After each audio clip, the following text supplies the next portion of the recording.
प्रभु राम देव भगवान अल्लाह खुदा ईश आदि नाम एक ही शक्ति के हैं।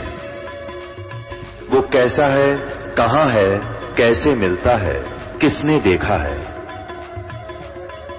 ये प्रश्नवाचक चिन्ह पूर्ण रूप से हटाने के लिए अवश्य सुनिए जगत गुरु तत्वदर्शी संत रामपाल जी महाराज के अमृत वचन, सर्व पवित्र धर्मों के पवित्र शास्त्रों के आधार पर। परमात्मा सतलोक के अंदर एक बहुत बड़े सिंहासन पर विराजमान है। बहुत बड़ा गुंबज है वहां पर। उस गुंबज के अंदर एक मंदिर नुमा गुंबज है। उसके बीच में बैठे हैं परमात्मा और नीचे से गए थे बाबा जिंदा के रूप में कबीर साहब नानक जी के साथ में। चौर करने लगे कबीर साहब यानी बाबा जिंदा के वेश में, अपने ही दूसरे रूप जो तख्त पर विराजमान थे परमात्मा अन्य रूप में, जिसके एक रोमकूप में करोड़ सूर्य मिला दे करोड़ चंद्रमा, ऐसा एक रोमकूप का प्रकाश। तब नानक साहिब जी ने अपनी सोच से ये सोचा कि रब तो ये है जड़ा तख्त पे बैठा है। इतनी देर में क्या हुआ कि तख्त पर बैठे हुए तेजों में शरीर युक्त परमात्मा खड़े हुए और कबीर परमेश्वर जी विराजमान हुए। जिंदा बाबा वाले रूप में नीचे से गए थे और तेजों में शरीर जो था वो चौर करने लगा। बाबा जिंदा वाले वेश पर अपने ही दूसरे रूप पर। अब नानक साहिब जी असमंजस में पड़ गए कि ये क्या चक्कर है, बाबा जी के ऊपर और भगवान सेवा कर रहा है, चमर कर रहा है। इतने में क्या देखा, वो तेजों में जो शरीर था वो बाबा जिंदा वाले वेश में समा गया और अकेले बाबा जिंदा रूप में कबीर भगवान असंख्य ब्रह्मांड के कंट्रोलर के सिंहासन पर विराजमान रह गए। चमर अपने आप हो रहा था, अपने आप हवा में मालिक की दया से। तब नानक साहिब जी ने देखा को आए गुरु वो हो, ये है भगवान, ये तो स्वयं ही। तब मालिक ने कहा था कि प्यारी आत्मा, ये सारा संसार काल के जाल में फंसा हुआ है। श्री नानक साहिब जी भी पहले विष्णु जी के उपासक थे, गीता जी का पाठ किया करते थे, राम और श्री कृष्ण का जाप करते थे, ब्रजलाल पांडे से ये गीता पढ़ा करते थे। परमात्मा ने इनको वहां गीता के विषय में बताया कि गीता श्री कृष्ण जी ने नहीं बोला, वो तो काल ने बोला, और वो अपने से अन्य परमात्मा के विषय में कह रहा है, वो परमात्मा मैं हूं। वहां जाने के बाद तो नानक साहिब जी को सारी बात समझ में आ गई। सारी कहानी सृष्टि रचना सुन भगवान ने उस महात्मा को, नानक साहिब जी को, तीसरे दिन उनको शरीर में वापस छोड़ दिया।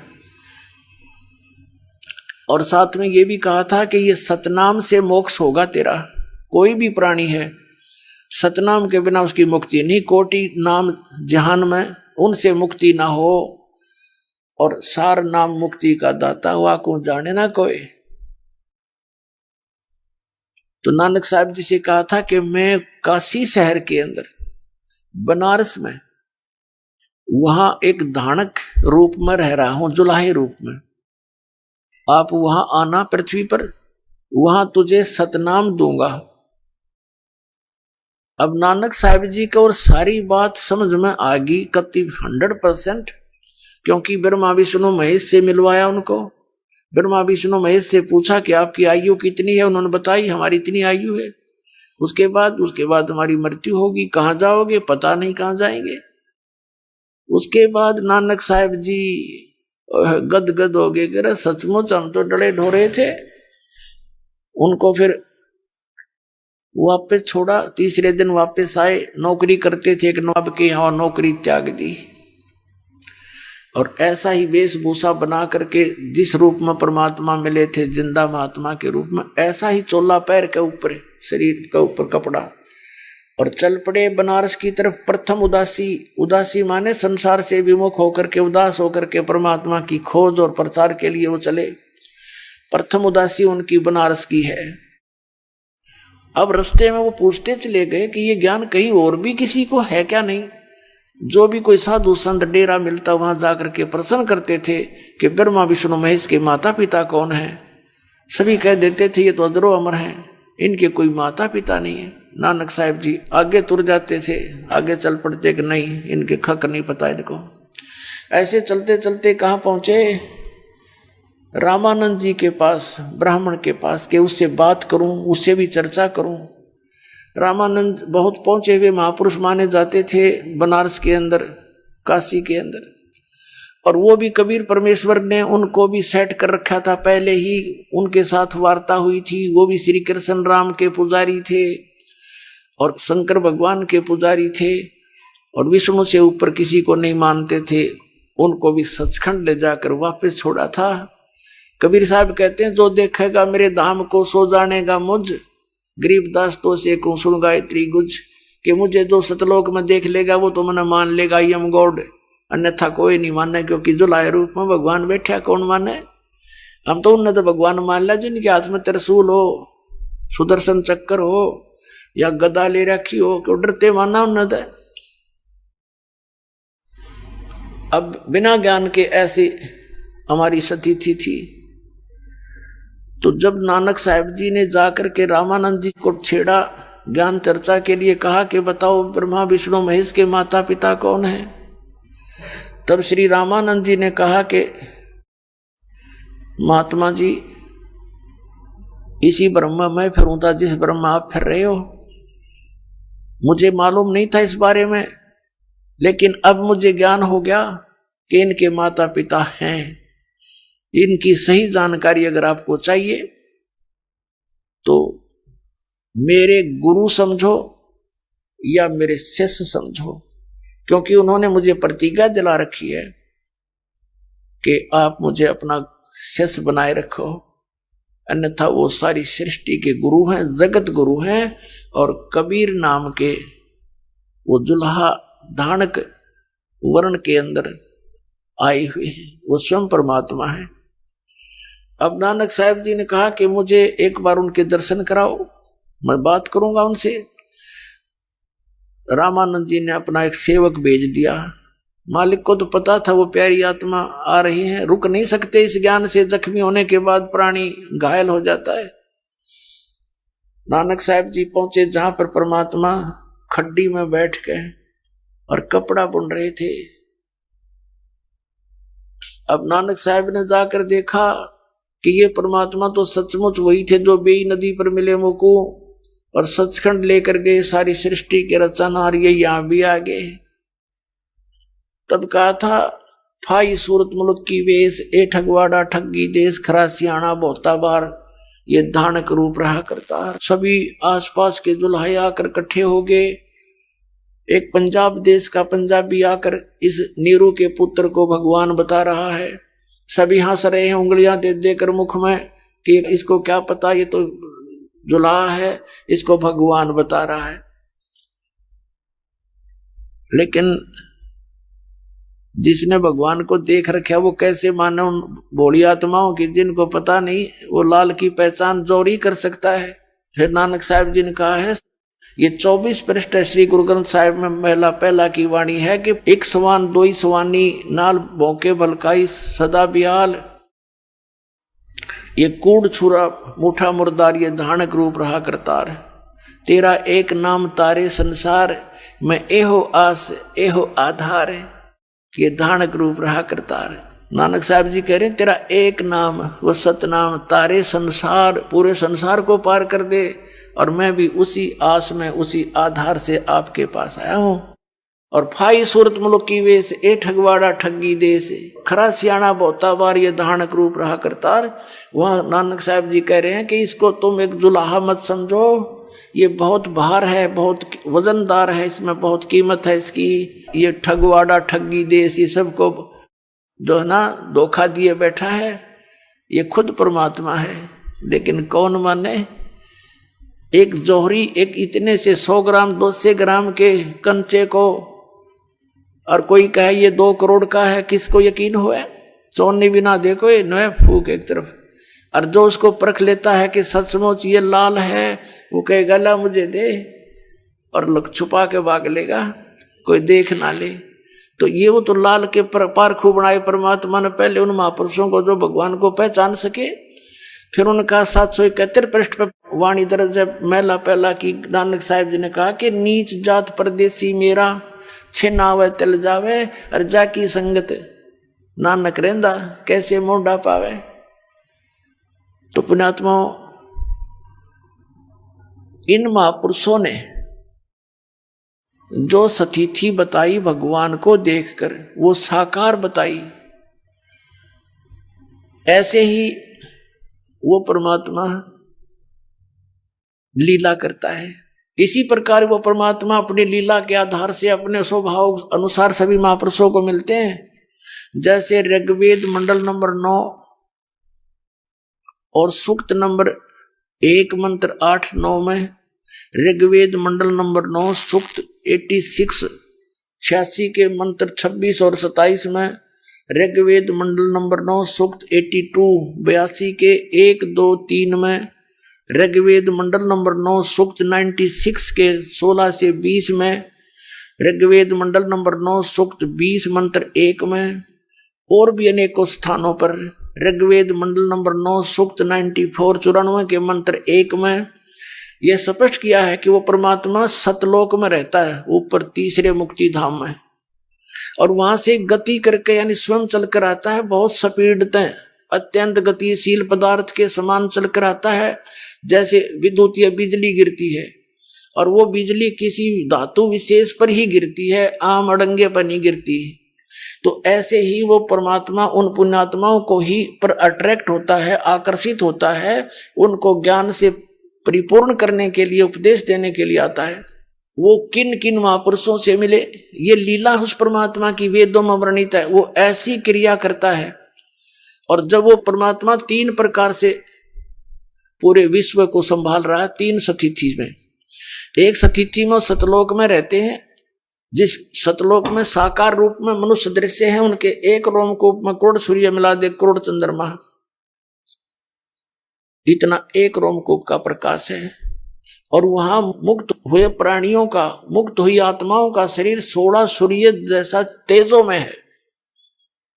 कर नैनो दीदार महल में प्यारा है, इस शब्द में परमेश्वर ने पूरा वर्णन दे रखा है। उसमें स्पष्ट बताया कि जो वहां पहुंच गई आत्मा सतलोक में, उसका 16 सूर्य जैसा तेज हो जाता है। अरिया ज्ञानी अनाड़ी के राधा स्वामी धन सदगुरु, ये सच्चा सौदा वाले, जय गुरुदेव वाले, कि वहां तो मुक्त आत्मा ऐसे मिल जाती है परमात्मा में, जैसे बूंद समुद्र में, समुद्र की बूंद समुद्र में मिली, उसी का रूप हो गया। ऐसे लतीफेदार बातें बनाकर दुनिया को भ्रमित करे।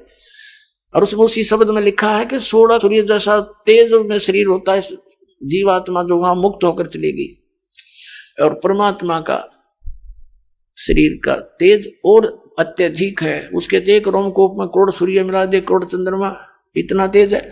तो इतनी ही पावर यानी शक्ति का अंतर है। ये कई अज्ञानी कहते हैं कि जीव ही परमात्मा है और कोई परमात्मा है नहीं। बताओ इनकी अकल कहां जा रही है? जीव ही भगवान है तो फिर परमात्मा क्यों कहा उसको? आत्मा से श्रेष्ठ है वो, परमात्मा है। तो पुण्यात्मा अपनी लीला अनुसार वो 3 स्थिति में अपने पूरे विश्व को संभालता है, धारण पोषण करता है। एक स्थिति में वो आते हैं प्रत्येक युग में, चारों युग में आए परमात्मा। सतयुग में सत्सुकृत नाम से प्रसिद्ध हुए, त्रेता में मुनिंदर नाम से, द्वापर में करुणा में नाम से, और कलयुग में कबीर नाम से। प्रत्येक युग में एक लीला ऐसी करते हैं कि सतलोक से चलकर आते हैं गति करके, बाहर जंगल में सरोवर के अंदर कमल के फूल के ऊपर वन में आकर के वो वहां शिशु रूप धारण कर लेते हैं। जल के ऊपर निवास करने के कारण परमात्मा को नारायण कहा जाता है। वहां से पूर्व परमात्मा के संस्कारी हंस होते हैं, वो निसंतान दंपति उनको उठा ले जाते हैं। और धीरे धीरे वो फिर क्या होता है कि कुछ दिन वो भगवान कुछ भी आहार नहीं करते शिशु रूप में, तो उनके लिए प्रेरणा होती है किसी ना किसी माध्यम से, परमात्मा प्रेरणा करते हैं। कंवारी गाय लाई जाती है, कंवारी गाय, और कंवारी गाय फिर दूध देती है। उस कंवारी गाय के दूध से भगवान की नवजात शिशु रूप में प्रकट परमात्मा की परवरिश की लीला की जाती है। और धीरे धीरे बड़े होते ही 5-4 वर्ष की आयु में ही वो अपने ज्ञान का प्रचार शुरू कर देते हैं, जिस उद्देश्य से वो आते हैं, और एक जन साधारण की तरह क्रिया करके अपना निर्वाह करके दिखाते हैं। एक सिंपल से मकान में रहते हैं, झोंपड़ियों में, और ये दिखाना चाहते हैं कि तुम मेरे अनुसार रहो, ऐसी भक्ति करो, तुम्हें सतलोक मिलेगा। यहाँ तो तुम स्टूडेंट हो, और स्टूडेंट विद्यार्थी अगर कॉलेज में ही सुख ले ले तो आगे सदा दुखी होता है वो। और बच्चे को चाहिए वहाँ संघर्ष करके पढ़ के, उसको पढ़ेगा कॉलेज में, स्कूल में, और नौकरी मिलेगी फील्ड में। ऐसे ही ये पृथ्वी तो ये विद्यालय समझो, और आपको जो मनुष्य शरीर मिला है ये ड्रेस है विद्यार्थी की। जितने भी मानव शरीरधारी प्राणी हैं ये सभी परमात्मा पाने योग्य संस्कारी हैं, इतने अच्छे नंबर हैं इनके। लेकिन ये इस विद्यालय के अंदर उन बच्चों की तरह अपना जीवन नष्ट कर रहे हैं जो पढ़ते नहीं, शिक्षा ग्रहण करते नहीं, स्कूल जाते हैं, घर वालों से फीस ले रखी है, सिनेमा देखते हैं, शराब पीते हैं, सैर सपट्टे को रहते हैं, वो फेल हो जाते हैं, फिर वो आजीवन मजदूरी करके अपना कष्ट उठाते हैं। तो आप जी विद्यार्थी हैं, आप बुद्धिमान हो, आप ढंग से लग गए हो, तो यहाँ की हुई कमाई आपको, जो दास आपको विधि बताएगा, ये आपको सतलोक में सुख मिलेगा, उस फील्ड में उस आजीवन सुखी हो जाओगे। अब जो प्रसंग चल रहा है कि वो परमात्मा 5 वर्ष की आयु में ही अपना प्रचार शुरू कर देते हैं, दीक्षा ये उपदेश देना शुरू कर देते हैं सच्चे ज्ञान का, और बड़े बड़े विद्वानों के छक्के छुड़ा देते हैं। 5 वर्ष की आयु के कबीर परमेश्वर जी थे कलयुग के अंदर, ऐसी लीला में तरीके से बड़े हुए थे। 25 दिन के हो गए थे, सतलोक से चलकर आए थे, और लहर तारा नामक तालाब में कमल के फूल पर विराजमान हुए थे, नवजात शिशु रूप धारण करके। उनके प्रत्यक्ष दृष्टा एक अष्टानंद नाम के ऋषि थे जो साधना करने प्रतिदिन सरोवर पर जाया करते थे। गर्मियों का मौसम था तो वहां से नीरू और नीमा उठा कर लाए थे। 25 दिन तक परमात्मा ने कुछ भी आहार नहीं किया, बड़े चिंतित हो गए थे नीरू और नीमा। और नीमा ने तो यहाँ तक ठान ली थी यदि बच्चा मर गया तो साथ मरूंगी। तब परमात्मा ने प्रेरणा की, शिवलोक से शिव जी आए, शिव भगवान शिव शंकर जी आए, क्योंकि वो पहले शिव जी के पुजारी थे नीरू और नीमा। वो उसी जन्म में हिंदू समाज में उत्पन्न थे। गौरी शंकर सरस्वती नाम था इनका। मुसलमानों ने इनको जबरदस्ती मुसलमान बना दिया था। अब हिंदू धर्म के जो पंडित थे उन्होंने इनको अपने धर्म से रिजेक्ट कर दिया था। इनका गंगा में स्नान कराना भी बंद कर दिया था। तो इसलिए इन्होंने मुसलमान साधनाएं शुरू कर दी थी। पहले रोजी रोटी के लिए कथा करके निर्वाह चलता था। नीरू का गौरी शंकर था इसका नाम, वो बंद हो गया था, जिस कारण से इसने जुल्हाई का कार्य शुरू कर दिया और मुसलमान धर्म इसने मजबूरी में स्वीकार करना पड़ा। लेकिन फिर भी अंतःकरण में उनके भगवान शिव की जगह न्यारी थी। तो नीमा ने और इनके नाम बदल दिए थे। फिर गौरी शंकर का तो नाम रख दिया था नूर अली, जिसको नीरू कहने लगे, और सरस्वती का नाम रख दिया था नियामत, उसको नीमा कहने लगे। तो नीरू और नीमा ने अपने भगवान शंकर से प्रार्थना की, ये भगवान या तो ये बच्चा देना नहीं था और दिया है तो ले ना दाता नहीं, हम मरेंगे साथ इसके।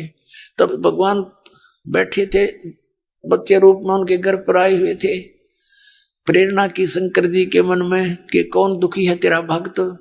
नीचे आए साधु रूप बना के और पूछा माई क्यों दुख पा रही है, क्यों रो रही है, सारी कथा बताई। तब कहा बच्चा दिखाओ मुझे कहाँ है।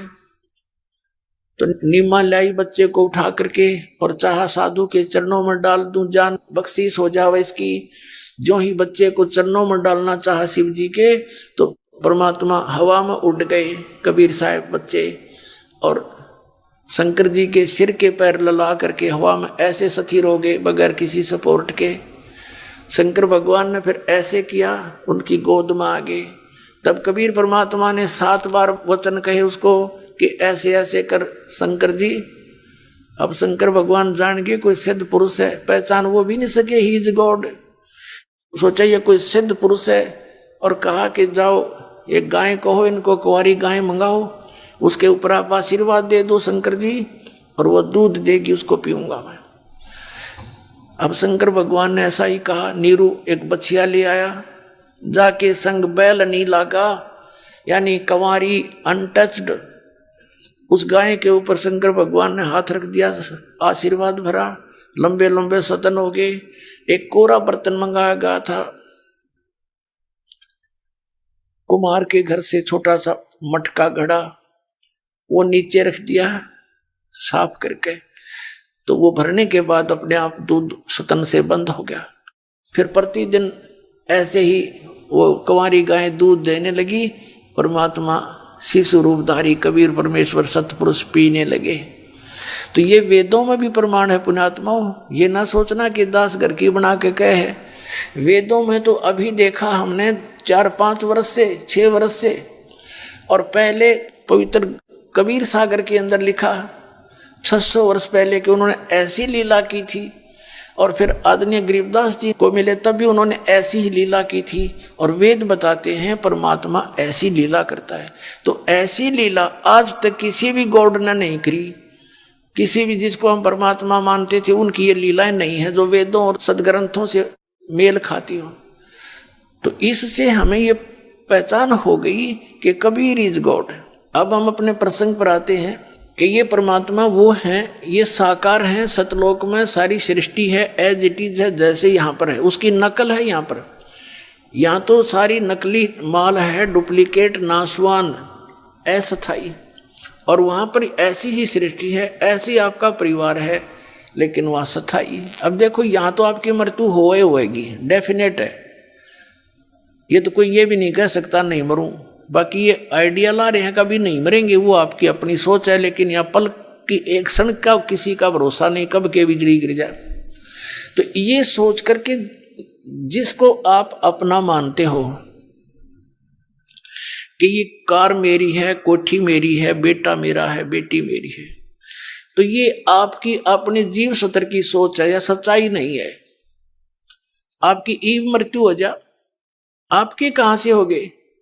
आपको तो इनको जन्म देने का एक मीडिया बनाया है काल भगवान ने, और अपने खाने के लिए, जैसे बकरे और बकरियां छोड़ देता कसाई, वो बच्चे पैदा करते हैं, उनकी ममता भी होती है, और वो बच्चे बकरे बकरियां उनको अपना समझते हैं। दूसरा कोई बकरा उसके बच्चे को छेड़ देता है तो उसके साथ मरने मारने को तैयार हो जाते हैं, और कसाई आता है उनसे से निकाल ले जाता है, ना वो बेटा देखता ना बेटी किसकी है, माँ किसकी है, तो एक डंडा लेकर हाँक ले मोटे मोटों को और जाके काट देता है। उसका उद्देश्य वहां रोकने का यही था।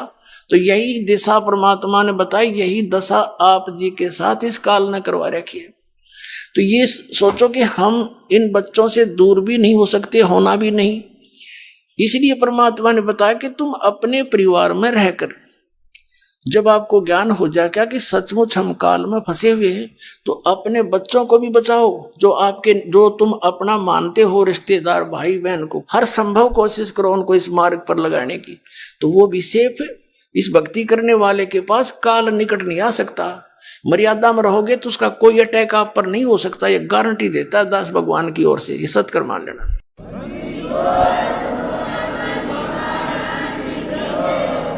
अकाल मृत्यु नहीं हो सकती आपके किसी परिवार की अगर आप मर्यादा में रहोगे। परमात्मा ने कहा था जब लग हंसा हमारी आना और काल लगे नहीं तेरा बाणा। परमेश्वर ने कहा कि जब तक मेरी मर्यादा में यो रहेगा मेरा बच्चा, तो तेरा कोई अटैक नहीं हो सकता। चाहे उसकी मृत्यु का दिन भी आ गया तो भी परमात्मा नहीं मरने देगा, क्योंकि ये वो परमात्मा है जो आयु एक्सटेंड करता है, और कोई भगवान नहीं कर सकता, केवल कबीर साहब कर सकते हैं परमेश्वर। और ये काल क्या दाव लगाता है,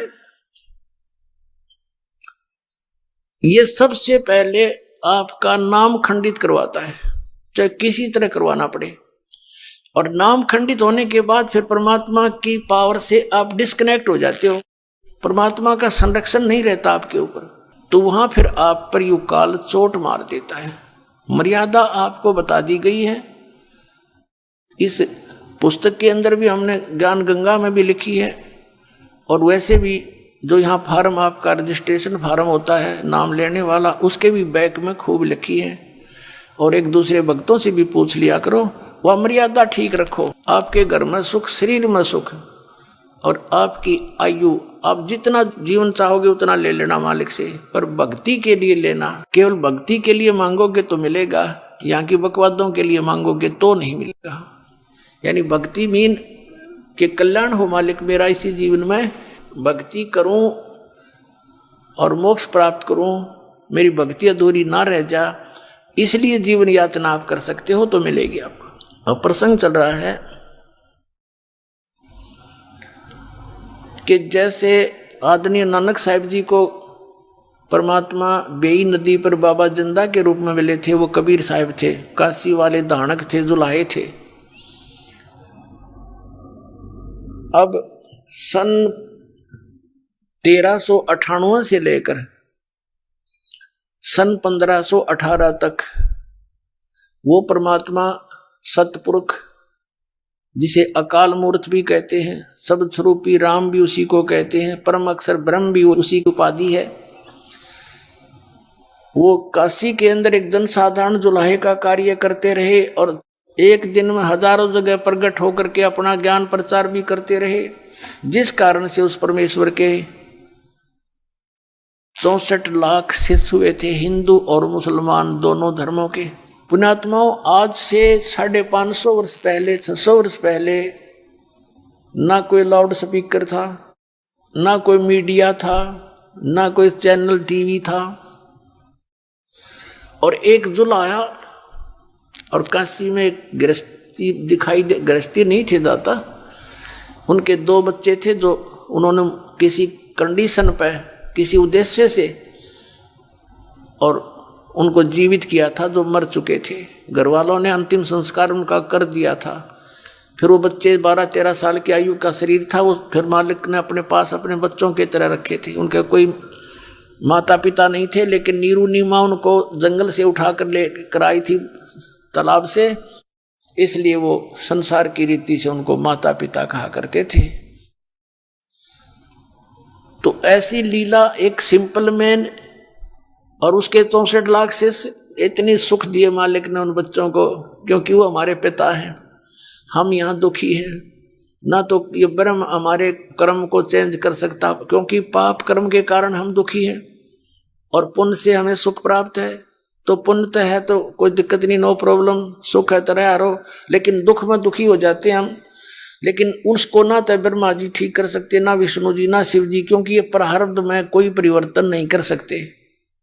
ना सरपुरुष ये ब्रह्म कर सकता, ना अक्षर पुरुष ये परब्रह्म कर सकता, केवल परम अक्षर ब्रह्म यानी पूर्ण परमात्मा सतपुरुष कबीर देव जी ही कर सकते हैं। हमारे पापों को नाश करके सुखी कर सकते हैं, और पाप जब तक नहीं कटेंगे सुख नहीं हो सकता। अब जैसे किसी के पैर में कांटा लग गया है और वो अपने छोटे बड़े भाई बहन से कहता है मुझे पीड़ा हो रही है, अब वो ये तो बता सकते हैं कि तुझे कांटा लग गया जिस कारण से पीड़ा है, उनके पास वो निकालने का कोई वस्तु है नहीं, तो वो निकाल नहीं सकते। तो वो कांटा निकले फिर पिन से, सुई से। तो ऐसे ही जैसे अभी तक जिन भी महापुरुषों से आप मिले, इरादा स्वामी पंथ वाले, धन सतगुरु वाले, जितने भी आज तक पंथ वाले हैं, उन महापुरुषों को छोड़कर जो भगवान से मिले, उनकी वाणी को छोड़कर सभी ने यही कहा कि भी कर्म तो भोगना ही पड़ेगा, इसमें कोई परिवर्तन नहीं हो सकता। भक्ति करते रहो, आगे सुखी हो जाओगे। अरे भले पुरुषों, किसी के पैर में कांटा लगा हो और कोई किसी के पास जाए कि मुझे किस कारण से दर्द हो रहा है, पीड़ा हो रही है, तो पैर दो दाके ये तो बता सकते कि आपके कांटा लगा है जिस कारण से पीड़ा है, और फिर ये कहे कि कांटा तो निकलेगा नहीं, ये पीड़ा बंद करनी मेरे बस की बात नहीं, जूते पहन लो, भविष्य में कांटा ना लगेगा। भले आदमियों, कांटा लगे पैर में जूता पहना नहीं जा सकता, वो तो कांटा निकले और फिर जूता पहनाया जाए, फिर इस डर से वो पहने रखेगा, कभी नहीं निकालेगा कि भगवान कहीं फिर से कांटा ना लग जा। तो ये पाप कर्म के कांटे जिस जिसके लगे हुए हैं वो पीड़ित हैं, और इन महापुरुषों के पास भटक भटक कर धक्के खाकर थक जाते हैं। सोच लेते हैं कि अब कहीं राहत नहीं मिलने वाली, क्योंकि वो उस स्तर के संत नहीं है, वो उनका कनेक्शन उस परमात्मा से नहीं है जो पाप नाश कर सकता है। और पाप नाश होने से सुख होगा, कांटा निकलने से पैर की पीड़ा नाश होगी, समाप्त होगी। तो जितने भी ये साधु संत थे अभी तक ये मूर्ख बना रहे थे, मैं मंत्र जंत्र भी बताते रहते, लास्ट में कह देते तुम्हारे प्रारब्ध का कर्म है, भोगना ही पड़ेगा। अब निश्चय हम सोच लेते भाई ठीक है तो मेरे पीछा छूटेगा, फिर भक्ति की क्या आवश्यकता है? अगर ऐसे बिरान मट्टी होकर मरना है फिर भक्ति की क्या आवश्यकता है? भगवान को मानते हैं सर्व सुखदाई है, सभी दुखों का नाश कर सकता है, इसलिए उसकी खोज हम गुफाओं में पता नहीं कहाँ कहाँ बैठे संतों के पास करते रहे। तो परमात्मा कहते हैं पर्वत पर्वत में फिरा कारण अपने राम, राम जैसे संत मिले जिन सारे सब काम। तो पुण्यात्मा वो सुखदाई परमात्मा है, उस पर हमारा दुख देखा नहीं जाता। पर परमात्मा कहते हैं अनंत कोट बाजी जहां मन रचे सकल ब्रह्मांड, और कह कबीर मैं के करूं यू काल करे जीव खंड। अब कबीर साहब जी आखिर में ये कह देते हैं मैं इतना समर्थ हूं कि सारे ब्रह्मांडों को रचना मैंने करी और मैं 1 मिनट में न सुखी कर दूं। जय मुझे मेरे पर विश्वास कर लें और मेरी बातों को मानकर साधना कर लें। लेकिन कहते हैं आखिर में कि कह कबीर मैं के करूं यू काल करे जीव खंड, ये हमसे निकाल ले जाता है काल। यहां से कोई न कोई ऐसी मन में भूतनी बांट दे इसके, क्योंकि अज्ञान हमने घना सुन रखा। ज्ञान केवल एक सतलोक आश्रम बरवाला में, बाकी सब जगह आध्यात्मिक अज्ञान भरा पड़ा है। तो उस आधार से सभी आधारित है, और यहां से गए हुए प्राणी को कोई ना कोई सा सिरफिरा मिल जाता है कि वो किसी ने संत बना दिया। वहां क्या ऐसी नारी बात है, वो तो सबको नो कहता है इनके पास ज्ञान नहीं। दास नहीं कहता, उनका इतिहास कहता है कि उनके पास ज्ञान नहीं है। तो वो फिर बेचारा डगमग हो जाता है। नानक साहिब जी से किसी ने प्रश्न किया कि हे प्रभु, हे महात्मा जी, आप हमेशा यहाँ खोए खोए से रहते हो, चेहरे पर आपका कोई खुशी नजर नहीं आती। तब उन्होंने कहा था कि ना जाने काल की कर डारे और किस विध ढल जा पासावे, जिनाते सरते मौत खुड़क दी उनानो केड़ा हंसावे। कि यहाँ पर हंसे किस बात पर? 1 मिनट में ना जाने के बिजली गिर जा। जैसे एक खुशी मना रहे थे, विवाह था एक लड़के का, डीजे बजा रहे थे, नाचे बहन भी भाई भी सारे रिश्तेदार, शराब पियो घूटी लाए। अगले दिन बारात जानी थी। उस शहर से 10-15 किलोमीटर गए थे, वो दुल्ले वाली कार एक ट्रक से टकराएगी और 7-8 व्यक्ति थे, उसमें सारे मर गए, दुल्ला भी मर गया। अब बजा लो डीजे। अगले दिन देखा समाचार पत्रों में, माँ भी रोए, बहन भी रोए, टक्कर मारे एक दूसरे के साथ। तो यहाँ किस चीज पर खुशी मनाते हैं? बिना ज्ञान के नशे में नाच रहे हैं हम। यहाँ तो टाइम पास करके अपना पीछा छुटवाओ, चलो वहां खुशी मनाइयो, सदा सतलोक के अंदर सदा खुशी है, वहां पर सदा बाहर है सब कुछ।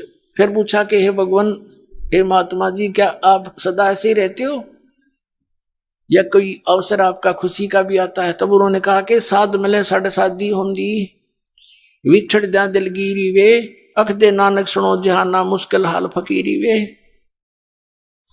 नानक साहब जी कहा करते थे कि जब मेरे हंस, मेरे सिख, मेरा सत्संग सुनने वापस आते हैं मेरे पास, तो मेरी खुशी का ठिकाना नहीं रहता।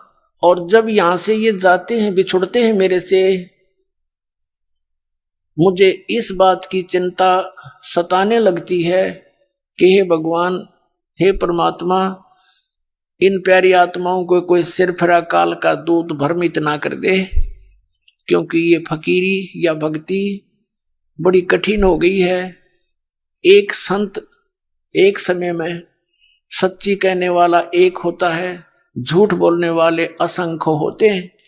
और तो एक व्यक्ति जो सच्चाई सुनकर जाता है, वो कितनी देर तक ठहर सकता है उन झूठों के सामने, जहां पर सैकड़ों व्यक्ति एक ही तरह की बात कहने वाले मिलते हैं। ऐसा नहीं है, ऐसा नहीं है, ये सब झूठ है, कहाँ लिखा है? तो अब दास पर मेहर करिए, वो लिखा दिखा दूं हूं, इसलिए आप सभी टिके हुए हो, नहीं तो आपको भी ये डगमग कर देते। तो नानक साहब जी कहा करते थे, साध मिले साढ़े शादी होंगी और विछड़ जा दिलगिरी वे, और अख दे नानक सुनो जहाना मुश्किल हाल फकीरी वे। ओए कहते हैं ये बच्चे वापस आ जाते हैं तो मेरी खुशी का ठिकाना नहीं होता, और जब यहां से ये जाते हैं सत्संग सुनकर फिर मुझे यही चिंता हो जाती है, और जब ये न्यू के न्यू वापस आ जाते हैं तो फिर साध मिले साढ़े शादी होंदी विछड़ जा दिलगिरी वे, अख दे नानक सुनो जहाना मुश्किल हाल फकीरी वे। तो पुण्यात्मा सच्चाई तो केवल बरवाला आश्रम इसार के अंदर और सब जगह ज्ञान भरा, जो पुण्यात्मा यहाँ से संबंधित होती हैं उनको रास्ते में यहीं से बसों में टकराने लग जाते हैं, वो तो ऐसा है वो तो वैसा है, क्योंकि काल ने यूँ करवाना था काम उल्टा कि कोई सच्चाई से परिचित ना हो जा।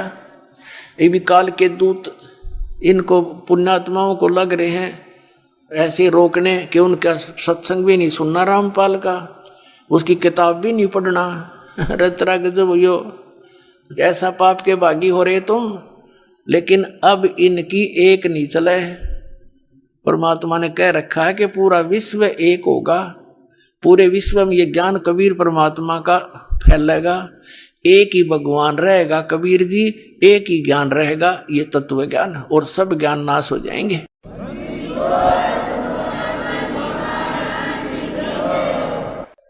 और सभी परमात्मा के बच्चे भगवान की चर्चा किया करेंगे। जहां पार्कों में बैठकर इधर उधर की बकवादें गढ़ते हैं, कोई राजनीति की बतलाव है, कोई बहू बेटियां की अच्छे बुरे होने की एक दूसरे ने कह के अपना मन हल्का करता है, वो टाइम वेस्ट करता है, कोई ताश खेलता है, कोई गुट्टी लाता है, कोई 2 नंबर के काम करके सारा जीवन नरक बना रहा है अपना भी परिवार का भी। इस ज्ञान से परिचित होकर आपको ये रिश्वत, मिलावट, चोरी, ठगी, जारी आपको विष दिखाई देगी, तो पुण्यात्माओं विष को कोई खा नहीं सकता। क्या कहते हैं, जैसे किरका जहर का रंग होरी हो, कहो कौन तिस खावे राम रंग होरी हो। जैसे एक कण पड़ा हो विष का, उस कण को भी कौन खाएगा, निकट भी ना जा, बल्कि कितना मिट्टी में दबाओगा उठा के, किसी और का हाथ ना लग जाए। जैसे किरका एक कण विष का, जैसे किरका जह का रंगोरी हो, कहो कौन तिस खावे राम रंगोरी हो।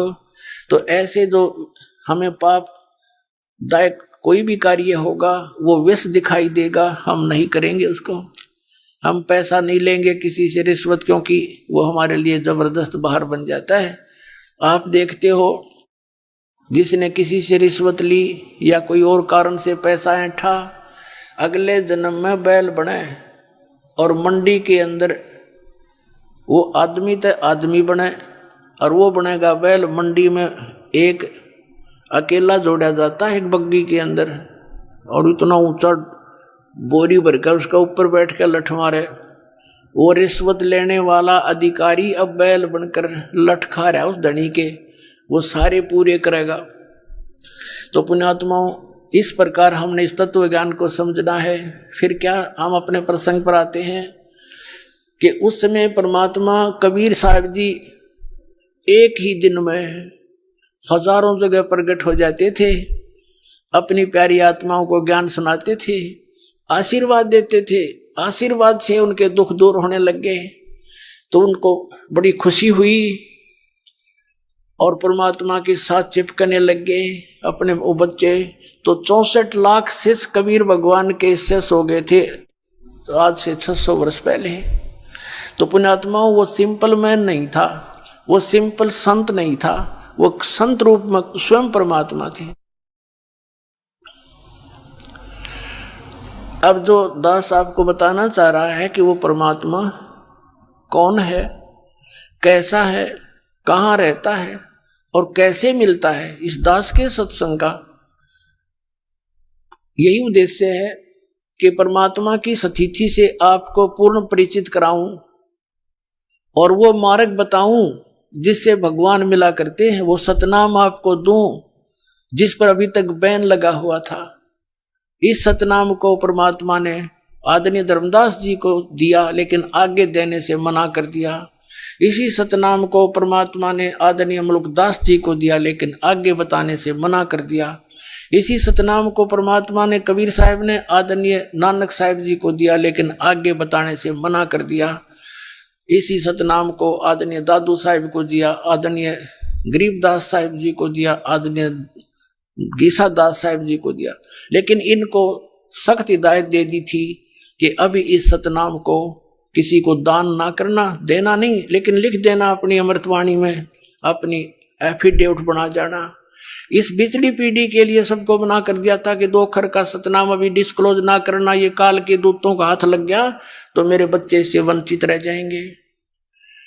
आपने समुद्र की साखी में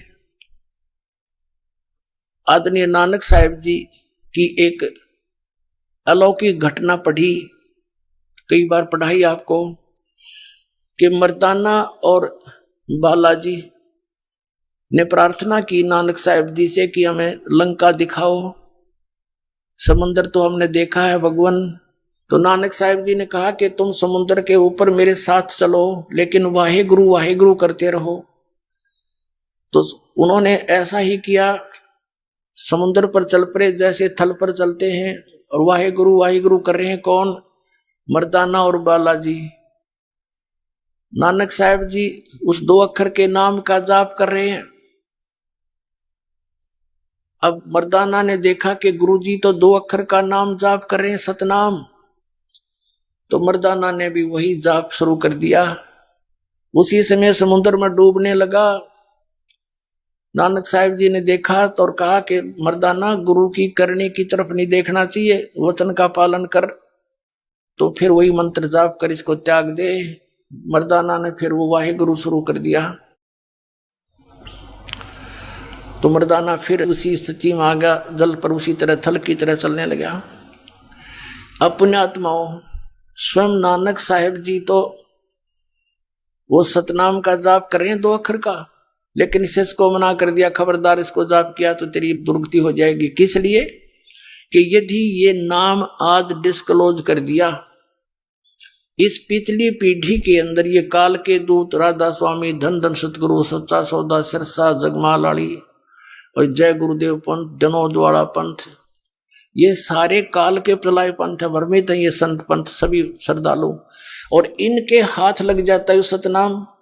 आज ये भी वही 2 अक्षर का नाम जाप करते पाते, तो हम आज डिफरेंशिएट कैसे करता, ये दास आपको कैसे बताता ये ओरिजिनल नाम है और ये ओरिजिनल असली भगवान है, और उनको अधिकार नहीं नाम देने का। इस मंत्र का जाप यदि कहीं से आप सुन देख कर पढ़ कर आप भी जाप करोगे, कोई यूज नहीं होगा, आपको अधिकारी से लेना पड़ेगा ये। और इस अधिकारी दास के अतिरिक्त 21 ब्रह्मांड में आज कोई नहीं है इस नाम के दान करने वाला। अब ये विचारणीय विषय पुण्यात्माओं, आप बच्चे हो, गहराई से सोचो इस बात को कि नानक साहब जी ने अपने सिख समाज को भी से वंचित क्यों रखा। अनजान व्यक्ति तेनों सोचेगा कि उन्होंने अच्छा नहीं किया, उनको बताना चाहिए था ये मंत्र, लेकिन उन्होंने महापरोपकार किया, क्योंकि उन्हें कहाँ जाना था। ऐसी विधि बता के अमृतवाणी का पाठ करने की, धर्म भंडारे करने का विधि बताकर चले गए, और उससे वो पुण्यात्मा उस धर्म भंडारे से मालिक की वाणी पाठ करने से मोक्ष तो नहीं होता, लेकिन मनुष्य शरीरों की संख्या बढ़ जाती है, तो उससे वो मनुष्य शरीर प्राप्त करते हुए आ रहे हैं। और इस समय पर आकर ये डिस्क्लोज करना था जब ये सभी पंथ चलकर अपने मैच्योरिटी को प्राप्त हो चुके होंगे, इनको इनके सब ज्ञान का, इनके समाधान और भक्ति विधान का सब जन साधारण के पास होगा। फिर दास बतावेगा, यू भेज दिया दास अपना परमात्मा ने, इनके सब का निर्णय कर देगा कि ये गलत नाम जाप कर रहे हैं, ओरिजिनल नाम ये मंत्र है जो महापुरुषों ने जाप किया, इनका कल्याण हुआ। तो अब अपने आप फैसला हो जाएगा और सभी भक्त परमात्मा के सतनाम का जाप करके मोक्ष प्राप्त कर लेंगे। अब नानक साहब जी स्वयं तो सतनाम जाप करें 2 अक्षर का, और अपने शिष्य को मना कर दिया कि ये नहीं जाप करना। अब जिस कारण से आने वाले समय में 5वें गुरु गद्दी नसीन श्री अर्जुन देव जी ने सोचा कि इन महापुरुषों की वाणी को संग्रह कर दूं, एक ग्रंथ, एक पोथी का रूप दे दूं, ताकि इन महापुरुषों की वाणी आने वाले समय में पढ़ पढ़ कर ये पुण्यात्मा अपना कल्याण करवा ले। तो उन्होंने सबसे पहले तो नानक साहिब जी की वाणी को उन्होंने इकट्ठा किया, फिर अन्य महापुरुषों की और अपनी भी। तो उसमें क्या देखा, जैसे बालाजी से द्वितीय गुरु जो गद्दी पर नसीन हुए थे अंगद देव जी, उन्होंने बालाजी से कथा सुनी थी जो समुद्र की साखी नामक एक सदग्रंथ के अंदर लिपिबद्ध है। तो उसने सुना था कि नानक साहिब जी ने नाम जाप किया सतनाम का 2 अक्षर का, लेकिन मर्दाना ने भी वो जाप किया था जिस कारण से वो डूब गया था, और कहीं आगे मना कर दिया था कि इसको जाप नहीं करना। तो इस दृष्टिकोण से आदरणीय अर्जुन देव जी ने ये मुख्य दृष्टिकोण रखा वाणी को संग्रह करते समय के कहीं वो मंत्र 2 अक्षर का जिसके जाप करने से मर्दाना को हानि हुई थी और गुरुदेव की आज्ञा की अवहेलना हुई थी, कहीं उसको वाणी में नहीं आना चाहिए, कहीं कोई सिख बच्चा आगे उसका जाप कर ले और हानि को प्राप्त ना हो जाए।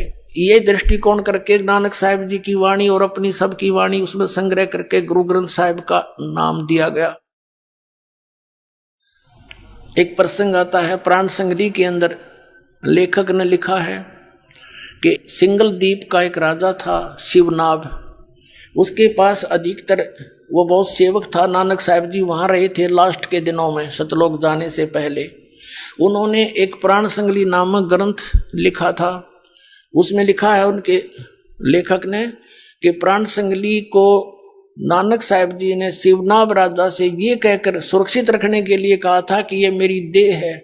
आइए अब हम उन श्रद्धालुओं के अनुभव जानते हैं जो जगत गुरु तत्वदर्शी संत रामपाल जी महाराज जी से दीक्षा प्राप्त कर चुके हैं तथा उनके द्वारा बताए गए भक्ति मार्ग पर चल रहे हैं। सर नमस्कार। नमस्कार सर। सर क्या नाम है आपका? रामजी लाल है सर। रामजी लाल जी कहाँ से आए आप? जोलंदा से आए हैं सर, तहसील मलान डूंगर है, जिला सभा माधोपुर है सर। सर संत रामपाल जी महाराज जी की शरण में आने से पहले आप क्या भक्ति साधना करते थे? देवी देवताओं की करते थे सर। बाबा रामदेव जी महाराज की ज़्यादातर करते थे हम। हमारे समाजों में उनको ज़्यादा मानते थे। बालाजी, भैरव जी, माता जी, इनको सबको पूछते थे। शंकर भगवान को भी पूछते थे, लेकिन हमारे घर में हानि हुई, बीमारी हुई। तो क्या हानि हुई आपको? हमारे साहब जैसे हम किसी से बकरी भी लेके आते थे तो 11 महीने रहती थी, 12वां में तो ख़त्म ही हो जाती थी। गाय होती थी तो गाय भी ख़त्म हो जाती थी, भैंस होती थी भैंस भी ख़त्म हो जाती थी। हमारे जानवर भी हम दूध नहीं पी सकते थे, अच्छी तरह से सारे मर जाते थे। बच्चे पहले हमारे घरवाली लेके आए, शादी करी तो घरवाली भी ख़त्म होगी। ऊपरली बीमारियों से कहते हैं भाई तुम तो इलाज कराओ इलाज कराओ, इलाज कराते कराते भी वो तो ख़त्म होगी। फिर दूसरी शादी करी तो उसके भी बच्चे हुए, वो भी ख़त्म हो गए, वो भी नहीं जी पाए। फिर बाद में सारे देवी देवताओं को करते करते परेशान हो गए। जब एक दिन टीवी देख रहे थे चैनल पे, फिर उस पे साहब देखा तो सफ़ेद बालन में ये दिखाई दिए बाबा की तरह, जैसे बड़ा आदमी की तरह। तो उनमें नाम पढ़ा तो संत रामपाल जी दिखाई दिया, भाई संत रामपाल जी महाराज है साहब।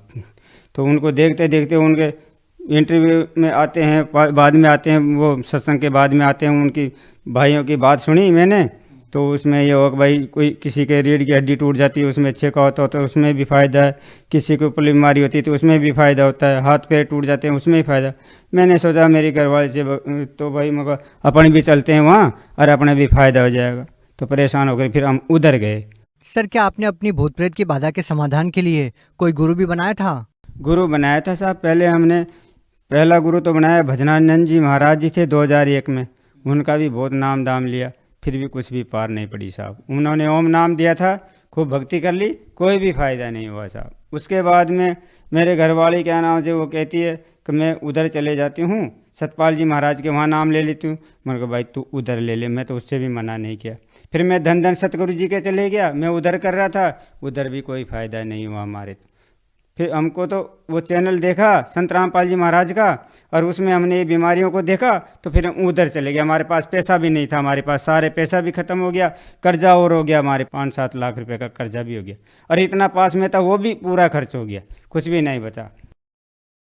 सर आपके जीवन में इतनी सारी परेशानियां थी, भूत प्रेत की बाधा से आपका पूरा परिवार परेशान था, तो फिर आपने संत रामपाल जी महाराज जी से नाम दीक्षा क्यों ली? हम टीवी पे देख रहे थे साहब। टीवी देखते देखते रात के 9 बजे से 11 बजे तक वो आए सत्संग।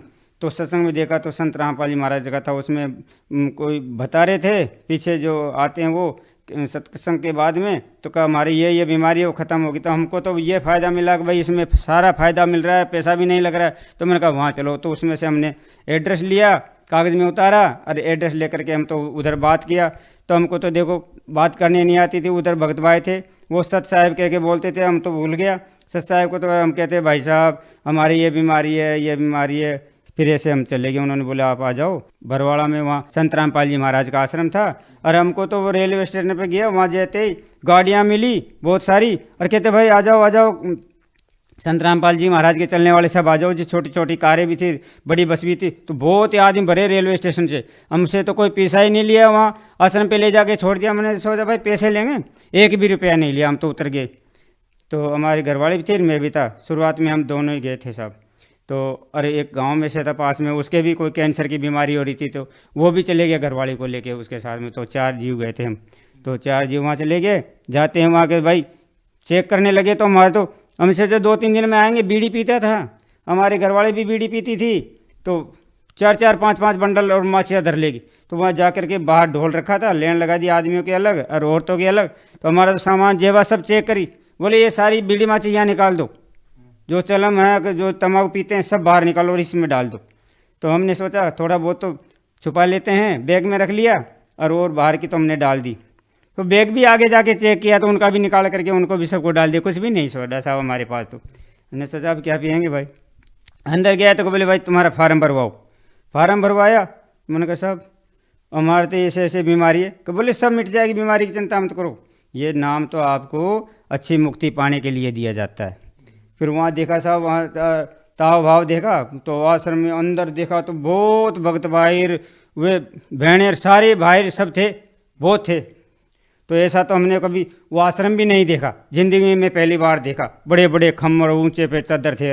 ऐसे गया फिर वहाँ देखा कि भाई पहले तो तुम ऐसे करो, खाना खाओ, चाय पानी पियो और नहा धोई करो, नमटा धोई करो, सब कुछ करो। मैंने कहा साहब हम तो हमारी बीमारी का लगन लग रही है कि भाई बीमारी मटे पहले। तो हम तो जाते हैं। मैंने कहा साहब हमारी बीमारी मटना चाहिए। कि बोले भाई मिट जाएगी, तुम्हारा को अभी फार्म भरवा देते हैं।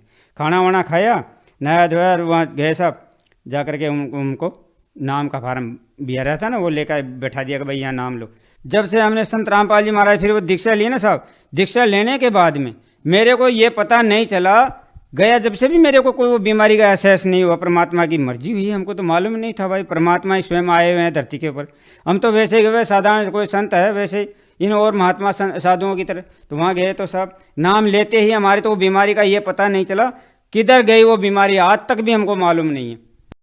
सर आपने बताया कि आपने संत रामपाल जी महाराज जी के आश्रम में जाके उनसे नाम दीक्षा ली। सर पहले आप सतपाल जी महाराज से जुड़े थे, उनके आश्रम में भी गए होंगे। तो संत रामपाल जी महाराज जी व संत सतपाल जी महाराज जी के आश्रम में आपको क्या भिन्नता नजर आई? अजी वहाँ की तो कोई व्यवस्था नहीं है। लेन लगा के तो खाना देते हैं, 40 रुपये की एक प्लेट लगाते हैं, एक थाली में खाना देते हैं, उसमें भी 40 रुपये लेते हैं वहाँ तो। इसलिए हम तो इधर गए तो वहाँ तो खाना खाया तो वहाँ भी कोई पैसा भी नहीं। संत रामपाल जी महाराज के तो आश्रम में कोई पैसा भी नहीं लेते हैं। और वो रजाइयाँ ओढ़ने को देखो, बिस्तर देखो, गद्दा देखो, सारे फ्री में दे रहे हैं। बैठना उठना खाना नहाना धोना सारा फ्री है, तेल साबुन सारा फ्री है। दूध पियो तो दूध, छाछ खाओ तो छाछ। और सतपाल जी महाराज के आश्रम में उधर तो पैसा लेते हैं, 40 रुपये लेते हैं एक थाली का, उसमें रोटी सब्जी मिलती है, वैसी अच्छी सब्जी भी नहीं मिलती है अच्छी तरह।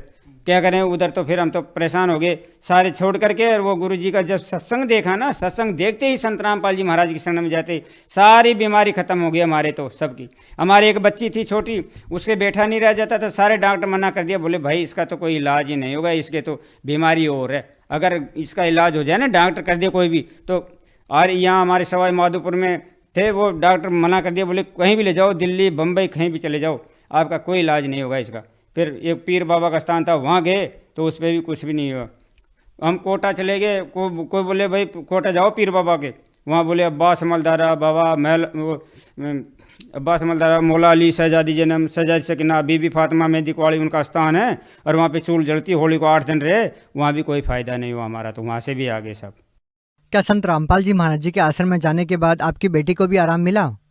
हमारे बच्ची को चारों तरफ गुदड़ी लगा करके ऐसे बिठाते थे, जब बैठी रहती थी ना गिर जाती थी, बैठी भी नहीं रहती थी। संत रामपाल जी महाराज के जाने से, नाम दीक्षा लेने के बाद में वो बैठी भी रहने लगी, फिर खड़ी होगी, चलने भी लगी, घूमने फिरने भी लगी, थोड़ा थोड़ा वजन में पीछे हाथ था उसका ऐसे, वो भी आगे आ गया। आज संत रामपाल जी महाराज ने, गुरु महाराज ने ऐसे दया करी हमारे ऊपर, परमात्मा ने, जो आज हमको बर्बादी से भी रोक दिया और बच्ची का हाथ भी सीधा हो गया, 8वीं पास भी कर ली है। गुरु जी की शरण में जाने के बाद में संत रामपाल जी महाराज ने ऐसे दिया करी हमारे ऊपर, हमको बर्बादी से भी रोक दिया, पैसा भी खर्च नहीं होता। नहीं तो पहले हमारे साथ में ऐसा हो गया था, जो सुबह का सुबह, शाम को शाम खाना भी भारी पड़ गया था हमको, कहाँ से पैसा ले, बहुत बर्बाद हो गया था, हमारी जमी बक जाए ना तब भी पैसा हमारा नहीं चुकता। आज परमात्मा की ऐसी दया है संत रामपाल जी महाराज की, जो हमारा पैसा भी लग गया धीरे धीरे। पैसे वालों ने भी कह दिया, भाई तुम तो ऐसे करो, हमको तो बना ब्याजू दे दो, हमको तो बना ब्याजू दे दो। गुरुजी ने ऐसे दिया करी, जो सब बना ब्याजू ले लिया, किसी ने काम करवा लिया, कैसे उतरवा लिया सबने पैसा, एक कर्जे से मुक्त करवा दिया। परमात्मा ने दया हुई गुरुजी संत रामपाल जी महाराज की, नहीं हम तो बर्बाद हो चुके थे। और सर, जो भूत प्रेत की बात थी आपकी पत्नी को, क्या वो ठीक हुई? वो भूत प्रेत की समस्या इतनी थी कि लेटी लेटी डोलती थी, ये मान लो ऊपरली बीमारी थी, वो भी गुरुजी की शरण में जाने से, संत रामपाल जी महाराज शरण में जाने से, जिस दिन वो नाम लिया जिस टाइम पे, उस टाइम से बिल्कुल हल्का फुल्का शरीर हो गया। वो बीमारी पता नहीं कहाँ निकल के चले गई, जो आज तक देखने को नहीं आती थी। सर, अक्सर हम सभी धर्मगुरुओं से सुनते आए हैं कि कर्म का फल तो भोगने से ही समाप्त होता है। तो संत रामपाल जी महाराज जी के शरण में जाने के बाद आपका रोग कैसे ठीक हो गया? वो कहते हैं भैया आपको ये तो भोगना ही पड़ेगा, ये तो बीमारियां हैं, मरेंगे तभी मिटेगी, ऐसे मिटेगी नहीं। अब जब संत रामपाल जी महाराज की शरण में गए तो सारा मिट गया। तो हम तो उनसे यही कहते हैं सभी भगत भाइयों से, भाई आ जाओ आ जाओ। अब 2-4 भगत भाई तो आ चुके हैं शरण में, लिया है, उनको कहा गुरु जी की तरफ से किताबें लेने के, भगत लोग भाई कहते थे भाई किताब ले जाओ, सेवा किया करो। तो 2-4 भगत भाई तो हमारे गाँव से आ चुके हैं, उन्होंने बहुत परीक्षा ली मेरे से, किताब देखी और नाम सुना, अरे भाई तुम्हारे वो गुरु जी कैसे हैं संत रामपाल जी महाराज, क्या क्या फ़ायदा करते हैं। मैंने कहा भाई हमारे ऐसे ऐसे फ़ायदा कर दिया। अरे कि यार झूठ बोलता है। मैंने कहा भाई ये ज्ञान गंगा देखो, इसमें देखो ये लिखा हुआ है किताब के अंदर। अरे कहते वो हनुमान भगत जी के बोले ये रीढ़ की हड्डी टूट गई, उसके 1 इंच का छेका है, तो वो कैसे सही है क्या? मैंने कहा भाई आप बात करके देख लो। तो फ़ोन लगाया, बात करवाई तो मान गया। तो एक भगत जी तो बोला कि मैं यार आपका आश्रम देख के आऊँगा। संत सतपाल जी महाराज आश्रम में रहते थे दोनों आदमी वो, और वो घरवाले कहते थे कि आप जा रहे हैं तो मेरे को भी ले चलो। तो वो दोनों आदमी चल दिए तो मेरे साथ वहाँ आया। तो उनके तो चचकी साहब, अब भाई मैं तो नाम लूँगा। सर, जैसा कि आपने बताया कि संत रामपाल जी महाराज जी से नाम दीक्षा लेने के बाद आपको भूत प्रेत की बाधा से निजात मिली। सर, अगर कोई व्यक्ति भयंकर रोग से पीड़ित है तो क्या वो भी अगर संत रामपाल जी महाराज जी से नाम दीक्षा लेगा तो क्या आपकी तरह उनको भी लाभ मिलेगा? अजी ये तो मामूली बात है, कैंसर हो या शुगर हो या पथरी की बीमारी हो, ये तो नाम लेते ही तुरंत ही खत्म हो जाता है, ये तो यूँ ही मिट जाता है, दवाई गोली की भी जरूरत नहीं पड़ती है परमात्मा के जाने के बाद में। जो लोग आज भी बड़ी गंभीर बीमारी से पीड़ित हैं और डॉक्टरों ने भी उनको जवाब दे दिया है, उन लोगों को आप क्या कहना चाहेंगे? हम तो सब भाइयों से हाथ जोड़ के निवेदन करते हैं, भाइयों सब संत रामपाल जी महाराज की शरण में आ जाओ, सारी बीमारी खत्म करवा लो, सारी बीमारियों से मुक्त हो जाएंगे। कोई पैसा नहीं लगेगा आपका, 1 रुपया भी नहीं लगेगा, जो कमाओ अपना पैसे का खाओ। यहाँ आश्रम में कोई 1 रुपया भी नहीं लेता है। सर, संत रामपाल जी महाराज जी से नाम दीक्षा कैसे ली जा सकती है?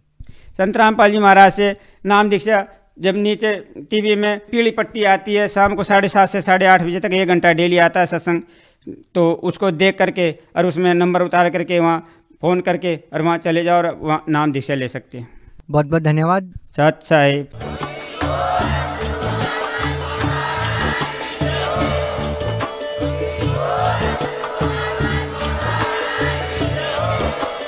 आप सुन रहे थे जगत गुरु तत्वदर्शी संत रामपाल जी महाराज जी के मंगल प्रवचन। अधिक जानकारी के लिए विजिट कीजिए हमारी वेबसाइट www.jagatgururampalji.org। संत रामपाल जी महाराज जी के शुभ आशीर्वाद से पूरे विश्व भर में 500 से भी ज्यादा नाम दीक्षा केंद्र हैं, जिन पर संत रामपाल जी महाराज जी द्वारा ऑनलाइन निशुल्क नाम दीक्षा दी जा रही है। अपने नजदीकी नाम दीक्षा केंद्र का पता करने के लिए संपर्क करें 8222880541।